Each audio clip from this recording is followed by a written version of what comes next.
Нашият ден в Камарк се оказа едно от най-силните преживявания. Потопихме се в света на блатата, солуниците и птиците, където Рона среща морето.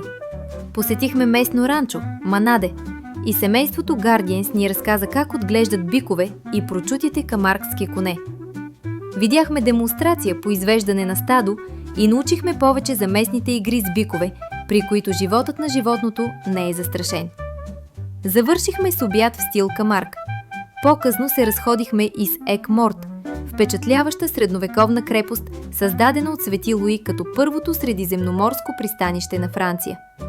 Градът е запазил стените си почти напълно и пази спомена за кръстоносните походи и оживената си търговска история. Последната спирка беше Сент-Мари-де-Ла-Мер, където според местното предание са пристигнали светите Марии. В криптата на храма се почитат техните мощи, а светица Сара остава покровителка на циганите, които ежегодно се стичат тук. Денят завърши в Ним, изпълнени с впечатления.